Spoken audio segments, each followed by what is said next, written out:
Hello friends, welcome back to the channel. आज बेटा day 7 है हमारी प्रीवियस ईयर क्वेश्चन सीरीज के अंदर। अगर आप पहली बार हमारे चैनल से जुड़ रहे हैं तो बेटा मैं आपको बता दूं, ऑलरेडी डे 6 तक हमारे यानी कि 6 पेपर हमने ऑलरेडी सॉल्व कर लिए हैं। तो इस वीडियो को देखने के बाद आप वो प्रीवियस ईयर क्वेश्चंस की जो वीडियो है पहले वाली वो जरूर देखिएगा। All the videos are very important, exam आपका आने वाला है। So this is going to be create a base for you, right. So बेटा स्टार्ट करते हैं video without wasting any time.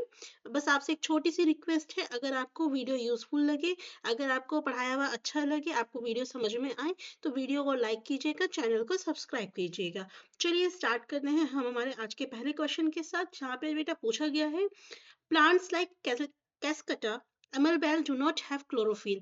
ये कहते हैं जो कैस्कटा प्लांट होता है उसमें क्लोरोफिल नहीं होता। वो क्या करते हैं, रेडीमेड फूड लेते हैं प्लांट से जिसके ऊपर वो चढ़ते हैं। तो व्हाट इज कैस्कटा कॉल्ड?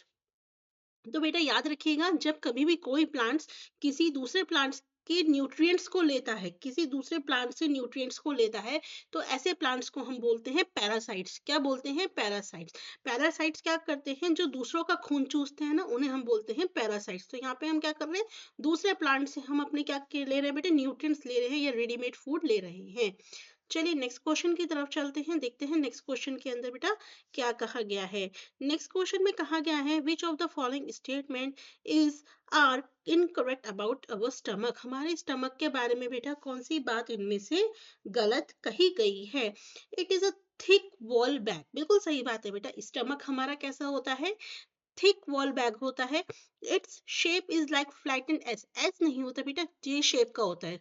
स्टमक कैसा होता है, जे शेप का होता है। आपने देखा होगा बेटा कुछ इस तरह का आकार होता है ना स्टमक का, तो ये कुछ जे शेप का होता है, राइट। तो बेटा option number B is the wrong. It lies between food pipe and small intestine. ये बात बिल्कुल सही है बेटा, आप सभी को पता है कि फूड पाइप से हमारा फूड स्टमक में जाता है और स्टमक से हमारा कहाँ जाता है, स्मॉल इंटेस्टाइन के अंदर जाता है। तो फूड हमारा जो स्टमक है कहाँ पे लाई करता है, फूड पाइप और स्मॉल इंटेस्टाइन के बीच में। तो ये तो बेटा बात बिल्कुल सही है। It is the narrowest part of the alimentary canal. ये कहते हैं ये एलिमेंट्री कैनाल का सबसे नैरो पार्ट है। नहीं बेटा, this is not the narrowest part of the alimentary canal. जो हमारा बेटा सबसे नैरो होता है वो कौन सा होता है, स्मॉल इंटेस्टाइन। याद रखेंगे नैरो कौन सा पार्ट होता है बेटा, स्मॉल इंटेस्टाइन। ठीक है। तो हमारे बेटा गलत पूछे गए थे क्वेश्चन के अंदर, तो ऑप्शन गलत कौन कौन से हैं, B and D. So we will go with the option number 2। चलिए नेक्स्ट क्वेश्चन की तरफ देखते हैं। नेक्स्ट क्वेश्चन में क्या कहा गया है, which of the following is generally a property of non metals. इनमें से बेटा कौन सी नॉन मेटल्स की प्रॉपर्टी होती है? तो सोनोरस एंड हार्ड। ये कहते हैं कि नॉन मेटल्स सोनोरस होते हैं। बेटा याद रखिएगा, सोनोरस जो होते हैं वो केवल मेटल्स होते हैं। हमारे जो मेटल्स होते हैं बेटा उन्हीं के अंदर हमारी साउंड आती है, आवाज आती है। ठीक है। लस्ट्रस चमकदार भी बेटा हमारे मेटल्स ही होते हैं। Break down into powdery mass on tapping hammer. ये बिल्कुल सही बात है। यदि हम बेटा कोई नॉन मैटर ले लें और उसे हम हैमर से बीट करें तो वो जो सॉलिड सब्सटेंस होगा बेटा वो आपका पाउडर फॉर्म में चेंज हो जाता है। और गुड कंडक्टर नहीं बेटा, मेटल्स हमारे पुअर कंडक्टर होते हैं। कैसे होते हैं, पुअर कंडक्टर्स होते हैं। ठीक है। एग्जाम्पल के तौर पे आप देखिए इसे ऐसे समझ सकते हैं कि क्या बोलते हैं, जैसे आप मान लीजिए सल्फर है। सल्फर क्या है, आपका नॉन मेटल है। अगर आप उसका ब्रेक करेंगे तो वो पाउडर फॉर्म में चेंज हो जाता है, राइट। चलिए नेक्स्ट क्वेश्चन की तरफ चलते हैं, देखते हैं नेक्स्ट क्वेश्चन में क्या कहा गया है। ओके। तो बेटा यहाँ पे कुछ आपके कॉलम 1 में क्या बता रखे हैं, विच of the following option is correct. Correct बताना है बेटा, का कौन सा किससे मैच कर रहा है। ठीक है। एसिड। बेटा इनमें से एसिड क्या, देखिए वाटर। वाटर सभी को पता है क्या है बेटा, water is a neutral. Water किसके केस में आता है, न्यूट्रल। वाटर क्या होता है हमारा, न्यूट्रल होता है। ठीक। अब देखते हैं इंडिकेटर। आप मुझे बता सकते हैं बेटा इनमें से इंडिकेटर क्या है? विंडो क्लीनर कोई इंडिकेटर है? नहीं। इमली क्या कोई इंडिकेटर है? I don't think so. हाँ, टर्मरिक को बेटा हम एज एन इंडिकेटर यूज करते हैं। सो इंडिकेटर क्या है, टर्मरिक। अब बचा एसिड और बेस। अब सभी को पता है बेटा एसिड क्या होता है, खट्टा। एसिड क्या होता है, खट्टा। और टैमरिंड क्या होती है, इमली। इमली कैसी होती है, खट्टी। तो टैमरिंड क्या हुई, एसिड। और विंडो क्लीनर क्या हुआ, base. So option number 2 will be your right answer. Next question की तरफ चलते हैं, देखते हैं नेक्स्ट क्वेश्चन में क्या कहा गया है। Which one of the following observation is incorrect about the reaction of copper sulfate and iron? Copper sulphate और आयरन के रिएक्शन के बारे में बेटा कौन सी बात इन्होंने इनकरेक्ट कही है? The colour of the solution changes from green to blue. जब कॉपर सल्फेट और जब बेटा आयरन का रिएक्शन होता है तो ये कहते हैं कि जो आपका सॉल्यूशन है वो ग्रीन टू ब्लू चेंज हो जाता है। तो देखिए बेटा जो कलर होता है सॉल्यूशन का वो ग्रीन से ब्लू नहीं होता बल्कि क्या होता है, ब्लू टू ग्रीन। याद रखिएगा जब आयरन और कॉपर सल्फेट का हमारा रिएक्शन होता है और जो सॉल्यूशन बनता है तो वो ब्लू से ग्रीन में चेंज होता है। तो बेटा यही आपका गलत है। Iron sulphate is the product form in the reaction, बिल्कुल सही बात है बेटा। आयरन क्योंकि कॉपर से स्ट्रॉन्ग होता है तो ये आपका जो एक नया प्रोडक्ट बनता है that is copper sulphate, iron sulphate. Iron ज्यादा रिएक्टिव होता है कॉपर से, ये बात भी सही है। और ये एक केमिकल चेंज है, क्यों? क्योंकि बेटा iron sulphate is the new product, नया प्रोडक्ट है, राइट। चलिए नेक्स्ट है, one of the following metal is mixed with iron to convert it into stainless steel. बेटा मेटल के साथ कौन सा metal is mixed with iron? Metal को आयरन के साथ मिक्स किया जाता है स्टेनलेस स्टील में कन्वर्ट करने के लिए। तो हमें बताना है बेटा आयरन के साथ कौन सा मेटल आपका मिक्स किया जाता है so that it will be converted into stainless steel. तो बेटा वो मेटल कौन सा होता है? वो होता है क्रोमियम।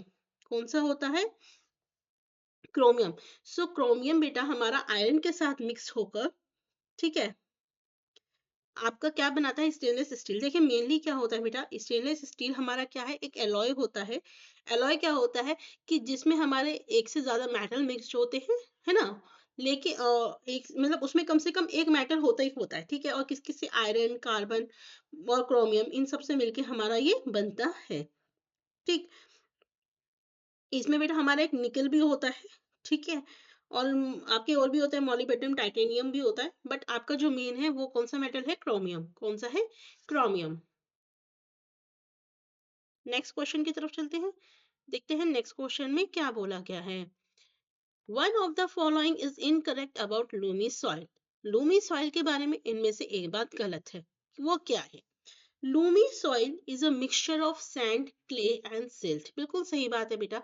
जो लूमी सॉइल होती है ना वो इनके बीच में ही कहीं आती है। It has humus in it. बिल्कुल सही बात है बेटा, इसमें ह्यूमस होता है।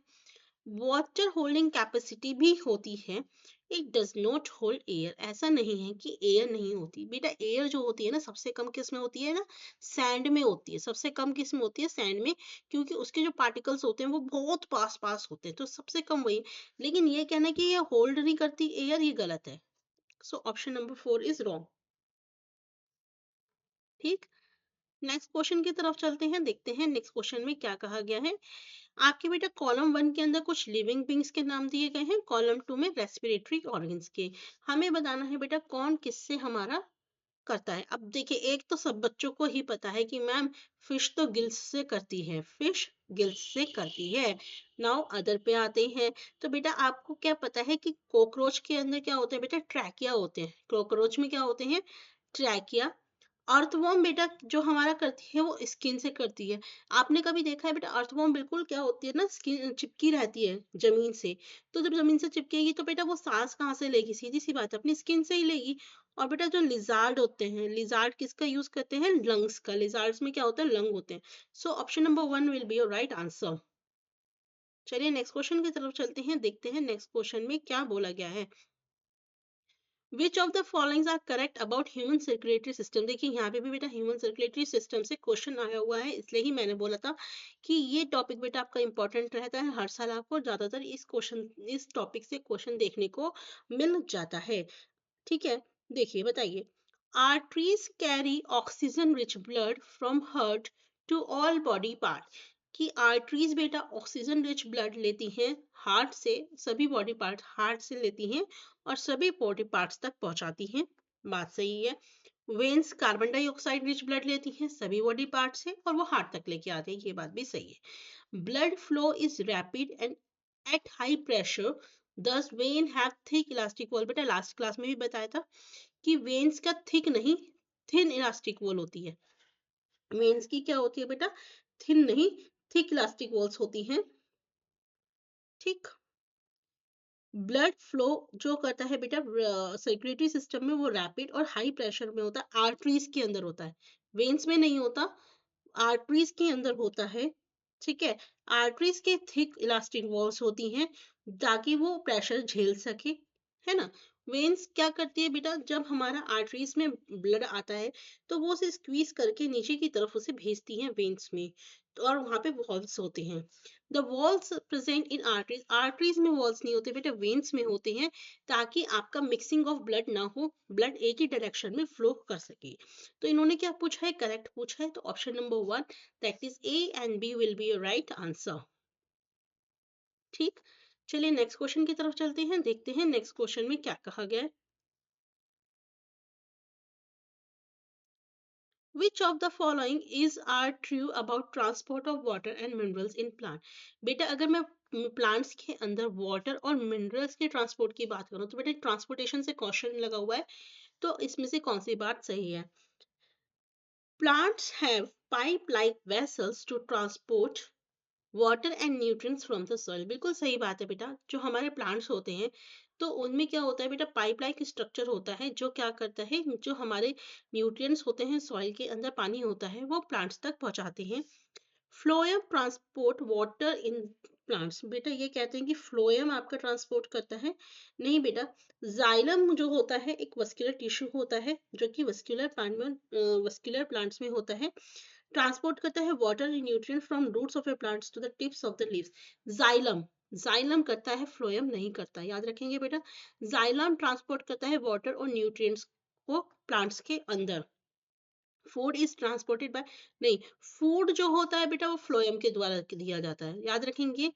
न्यूट्रिएंट्स और पानी जाइलम ट्रांसपोर्ट करता है रूट्स से लीव्स में, फिर लीव्स से जो फूड होता है बेटा वो ट्रांसपोर्ट किया जाता है पूरी बॉडी पार्ट में फ्लोएम के द्वारा।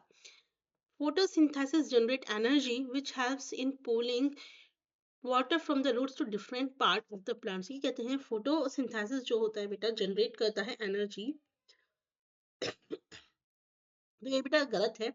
फोटोसिंथेसिस वो प्रोसेस होता है जहाँ पे प्लांट क्या करते हैं, लाइट एनर्जी को केमिकल एनर्जी में चेंज करते हैं in the form of glucose, या हम कह सकते हैं शुगर। फोटोसिंथेसिस अपने आप में बेटा डायरेक्टली पानी को पुल नहीं करता है रूट से, और मतलब प्लांट्स तक नहीं पहुंचाता है, बल्कि कौन पहुंचाता है बेटा, जाइलम पहुंचाता है। तो इसमें जो सही ऑप्शन है बेटा वो कौन सा है, only option number A. So option हम जाएंगे ऑप्शन नंबर 4 के साथ। चलिए नेक्स्ट क्वेश्चन है, which one of the following is an example of bisexual flower. तो मैंने बेटा आपको बताया था कि बाइसेक्सुअल फ्लावर, जब भी बेटा बाइसेक्सुअल की बात करें ना तो जस्ट ट्राई टू फाइंड कि वहाँ पे फ्लावर का नाम कौन सा है। अगर कुछ फ्रूट्स वेजिटेबल टाइप का नाम दिख रहा है ना, जस्ट लीव दैट, वो यूनिसेक्सुअल होंगे। अगर कोई फ्लावर का नाम दिख रहा है तो गो विद दैट। सो बेटा यहाँ पे आपका फ्लावर का नाम क्या है, रोज, तो हम किसके साथ जाएंगे, रोज के साथ जाएंगे if I am asking bisexual flower. ठीक है, नेक्स्ट क्वेश्चन है, अ सिंपल पेंडुलम और complete oscillation 40 oscillation in 64 second.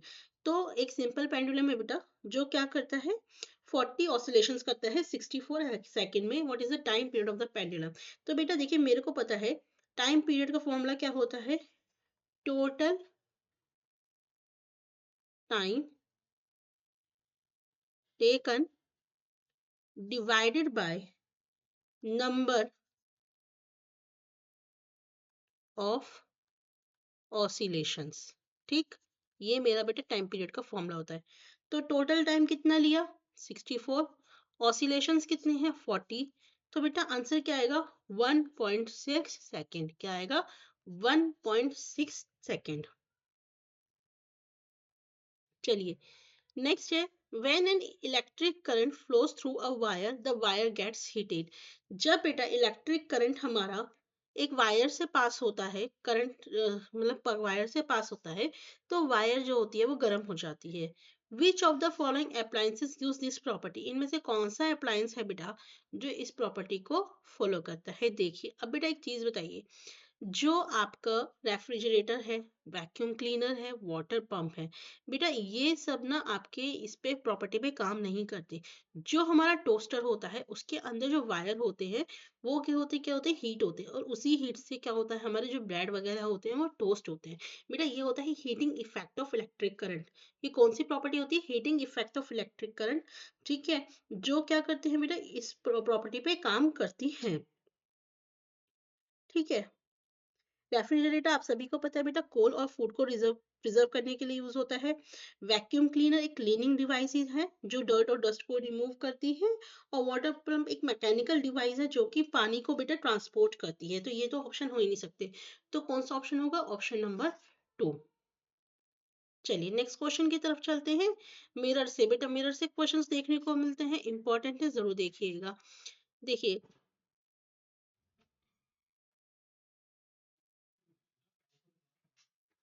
सो देखिए इसके अंदर क्या है बेटा, हमें मैचिंग करनी है ना। तो अब आप मुझे बताएंगे बेटा कौन सा लेंस कहाँ यूज होता है। Convex mirror. देखिए कॉन्वेक्स मिरर की प्रॉपर्टी क्या होती है? कॉन्वेक्स मिरर चीजों को छोटा करके दिखाता है। हमें एक जो बड़े सा फील्ड होता है बेटा उसका एक छोटा व्यू देता है। जैसे कि मिरर्स जो व्हीकल होते हैं ना बेटा, जो साइड मिरर्स होते हैं व्हीकल के अंदर, वहां पे कौन सा मिरर यूज होता है? कॉन्वेक्स। उसका कारण क्या है? ताकि हम जो पीछे का जो पूरा व्यू है वो एक छोटे से मिरर के अंदर अच्छे से देख सके। Concave mirror. बेटा जो कॉनकेव मिरर होता है ना वो पता है क्या काम करता है? कॉनकेव मिरर बेसिकली उसका जो पर्पस होता है ना वो ये होता है कि वो चीजों को बड़ा करके दिखाता है। क्या करता है कॉनकेव मिरर? बेटा चीजों को बड़ा करके दिखाता है। और बड़ा करने का काम कहाँ पे होगा? खुद सोचो। एक डेंटिस्ट है, वो क्या देखना चाहेगा कि अंदर के जो जर्म्स है या कुछ भी है वो कैसे दिख रहे हैं। तो कॉनकेव मिरर का यूज कौन करेगा? डेंटिस्ट करेगा। कॉन्वेक्स लेंस, अब बेटा कॉन्वेक्स लेंस ना अपोजिट हो जाता है। इसमें क्या है कि जब हम क्या करना चाह रहे हैं ना, जो आपका कॉन्वेक्स लेंस है वो कॉनकेव मिरर जैसा वर्क करता है। यानी कि आपका चीजों को फैला के मैग्नीफाई करके दिखाता है। तो इसका ऑप्शन क्या होगा बेटा? Magnifying glass. और कॉनकेव लेंस कहाँ यूज होता है? फ्लैश लाइट के अंदर। कहाँ यूज होता है? Flash light. So we will go with the option 2। एक बात बेटा यहाँ पे मैं आपको बताऊंगी, याद रखिएगा, कई बार बताइए। That concave mirror works like convex lens and convex mirror works like concave lens। ठीक है, इस तरह से आप देखेंगे।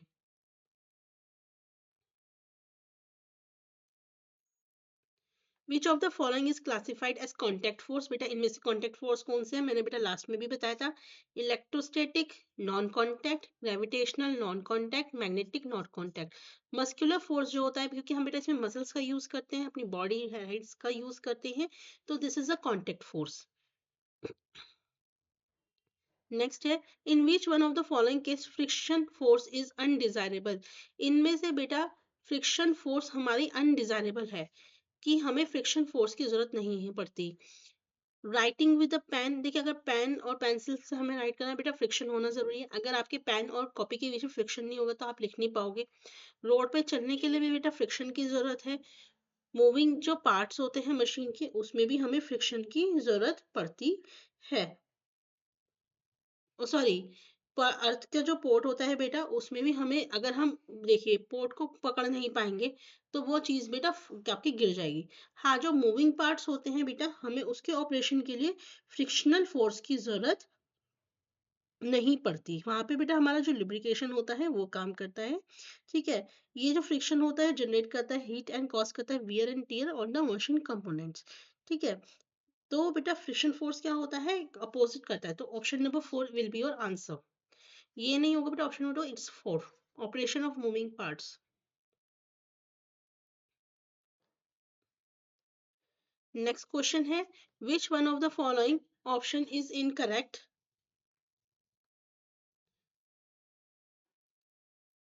Is incorrect about pressure. Pressure के बारे में बेटा कौन सी बात सही नहीं है? The smaller the area larger the pressure on the surface of the same force. आपको बेटा पता होना चाहिए प्रेशर का फॉर्मूला क्या होता है? Force by area. तो ये रिलेशनशिप है एरिया और प्रेशर के बारे में। जितना छोटा एरिया होगा उतना ज्यादा प्रेशर होगा, ये बात बिल्कुल सही है। Liquid exert pressure on the wall of a container, liquids बेटा कंटेनर के वॉल पे प्रेशर करते हैं, ये बात भी सही है। एयर एक्सर्ट्स करती है एटमॉस्फेरिक प्रेशर, ये भी सही है।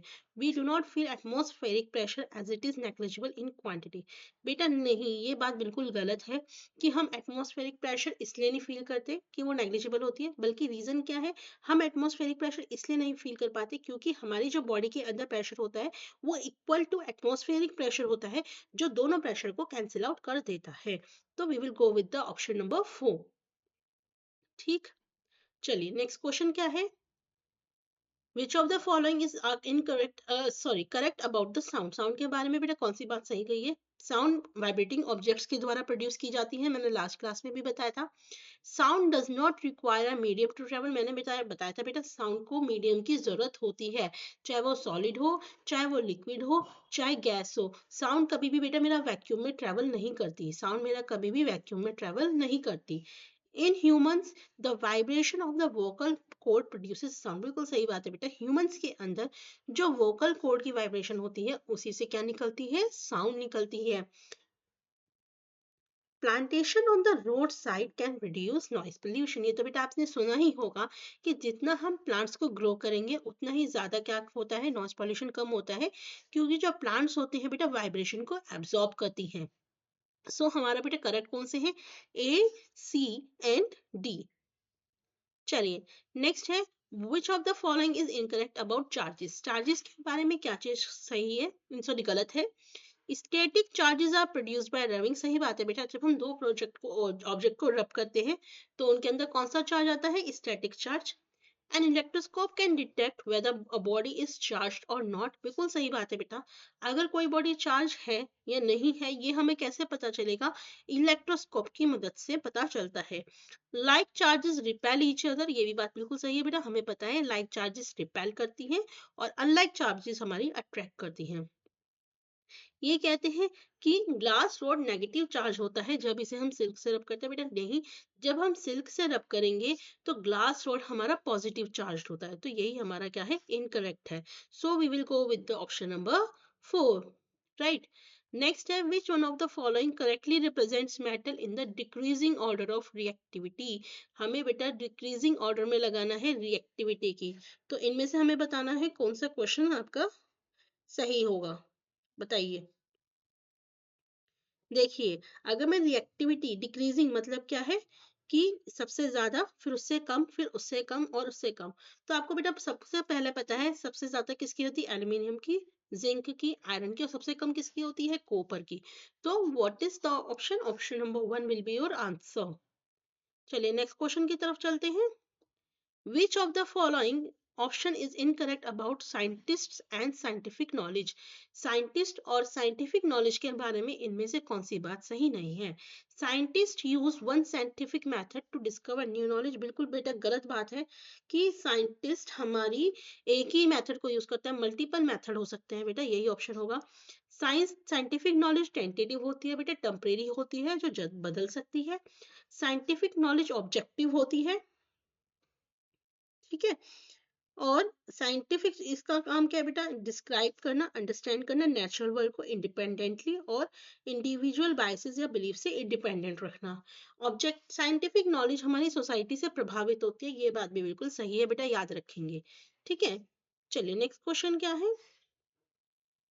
नेक्स्ट क्वेश्चन है, what should be the purpose of science education at elementary school level? elementary school level पे science education का purpose क्या है, to become scientifically literate citizen of the society, society का एक literate citizen बनाना, सही है। to acquire skills so that all children, हमें बेटा बच्चों को technologist नहीं बनाना, of course। फैक्ट और प्रिंसिपल जानना सभी, ताकि सब साइंटिस्ट बन सके, नहीं बेटा ऐसा कुछ नहीं है। मेमोराइज तो बिल्कुल नेगेटिव वर्ड है ही, तो हम किसके साथ जाएंगे, ऑप्शन नंबर 1 के साथ हम जाएंगे। While performing a demonstration in the science classroom, science classroom में डेमोन्स्ट्रेशन देते वक्त our science teachers keep on asking that what will happen next, तो टीचर बार बार पूछ रहा है अब क्या होगा, अब क्या होगा, अब क्या होगा। what is the main purpose of asking such questions during demonstration? Demonstration के दौरान इस तरह के क्वेश्चन पूछने का पर्पस क्या है बेटा, इसका सिंपल सा पर्पस है बच्चों के अंदर इंटरेस्ट जगाए रखना, इसलिए इंटरेस्ट, ताकि बच्चा जब हम पूछते हैं ना आगे क्या होगा, तो बच्चा उस चीज को और इंटरेस्ट से लेता है ना। नेक्स्ट क्वेश्चन है, which one of the following is important feature of science curriculum? Science curriculum का एक इम्पॉर्टेंट फीचर क्या है? D, contextualise content in the science book. Activity based learning, बिल्कुल सही बात है बेटा, हमें लर्निंग कैसी करनी है? Activity based. कंटेंट को लोड नहीं करना, समेटिव एग्जाम को असेसमेंट नहीं करना, ठीक है, ऐसा हमें कुछ नहीं करना है। नेक्स्ट क्वेश्चन है, स्टेटमेंट ए है, साइंटिस्ट यूज करते हैं बहुत सारे method to approach any investigation. ये बात बिल्कुल सही है कि डेवलपमेंट जो होता है साइंस नॉलेज का वो लीनियर एंड हायरार्किकल फॉर्म होता है, hierarchical from observations to law. तो बेटा ये बात बिल्कुल गलत है कि आपका जो साइंटिफिक नॉलेज का डेवलपमेंट है बेटा वो लीनियर नहीं हो सकता, एक सीधी रेखा में नहीं हो सकता, क्योंकि जो डेवलपमेंट होता है साइंस ऑफ नॉलेज का क्योंकि क्या होता है ना, साइंटिफिक नॉलेज कब डेवलप होती है? ट्रायल एंड एरर प्रोसेस से होती है, वो रिवाइज भी होती है, न्यू एविडेंस आते हैं तो डिस्कार्ड भी होती है। So A is true and B is false. Next है, which of the following is incorrect about scientific literacy? Scientific literacy के बारे में कौन सी बात गलत है? The knowledge and understanding of scientific concept and process is required for personal decision making. More scientifically literate society decrease the need of scientist and technologist in. ये कहते हैं अगर सोसाइटी साइंटिफिकली लिटरेट होगी तो हमें साइंटिस्ट और technologist की जरूरत नहीं होगी, तो बेटा ये ऐसा कुछ नहीं है, ये बात बिल्कुल गलत है। Next question है, can you figure out a way to measure the height of a tree? Which one of the following options correctly indicates the nature of this question? आप तीन हाइट, जो हाइट होती है ट्री की, उसे major करने का तरीका निकाल सकते हैं क्या? तो इस तरह इनमें से कौन सा है जो हमारे को इस क्वेश्चन के नेचर के बारे में बता रहा है? Attention focusing, problem posing, measuring and computing, comparing and contrasting. तो बेटा सीधी सी बात है, this is problem posing question. कैसा है? प्रॉब्लम पोज कर रहा है बच्चों के सामने, they will try to find out the solution. Which of the following is least desirable to assess learners experience of a field trip in science? जब बच्चा एक लर्नर जो होता है इस फील्ड ट्रिप लेता है तो इसमें से सबसे कम डिजायरेबल हमारे लिए क्या होता है? तो बेटा मल्टीपल चॉइस क्वेश्चन, हम जब फील्ड ट्रिप होता है मल्टीपल चॉइस क्वेश्चन का कोई काम नहीं होता। नेक्स्ट क्वेश्चन है बेटा, which the following statement emerge in a group discussion in the class on assessment? तो क्या हुआ, कुछ ग्रुप डिस्कशन हुआ। Assessment is ongoing and continuous process, purpose of assessment is learning, another purpose of assessment is assessment for learning, assessment is done at the term and to evaluate objective achieve. Okay, हमें बताना बेटा इसमें से summative कौन सा, formative. देखिए summative क्या है? जो हमारे एंड में होता है। समेटिव क्या होता है? जो हमारे एंड में होता है। तो डी वाला क्या है? Is done at the term end to evaluate objectives. ठीक, तो ये बात तो सही है डी वाली, ठीक है। और क्या है? पर्पस क्या है असेसमेंट का? असेसमेंट ऑफ लर्निंग, कि जो बच्चे ने याद करा है उसका असेसमेंट करना, है ना। और फॉर्मेटिव असेसमेंट क्या होता है? कॉन्टिन्यूस प्रोसेस होता है जो चलता रहता है। और ये क्या होता है? असेसमेंट फॉर लर्निंग होता है, कि हम इसलिए असेसमेंट कर रहे हैं ताकि बच्चा लर्न कर सके। Your option number 1। So this is the last question we are going for the do we are going. अगर बेटा वीडियो इन्फॉर्मेटिव यूजफुल लगे तो लाइक कीजिए और चैनल को सब्सक्राइब कीजिए, और जिन बच्चों ने प्रीवियस वीडियोस नहीं देखी है उन्हें जरूर देखिए। Any well-written instructional objective of a lesson plan should have performance, condition, criterion component in it. Read the following objective. Given a set of picture depicting type of energy transfer, the student will be able to label them as convection, conduction, and radiation.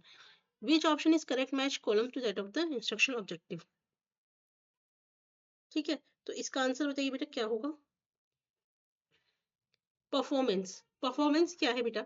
Condition और criteria. तो हमें बताना है इसमें से assessment करना है। Okay, तो बेटा आपका सबसे पहले बात करते हैं परफॉर्मेंस। तो ये लेबल की है एनर्जी ट्रांसफर की। फिर उसके बाद आते हैं condition, given set of pictures, and criterion क्या है? Label as conduction, convention and radiation. तो हम जाएंगे कौन सा बेटा? ऑप्शन नंबर 1 बी 2 के साथ, 1 का बी, सेकंड का सी एंड थर्ड का A. So guys this is all for the day. अगर वीडियो अच्छी लगे लाइक सब्सक्राइब शेयर कीजिए, मिलेंगे नेक्स्ट वीडियो में। नेक्स्ट क्वेश्चन पेपर के साथ। Thank you.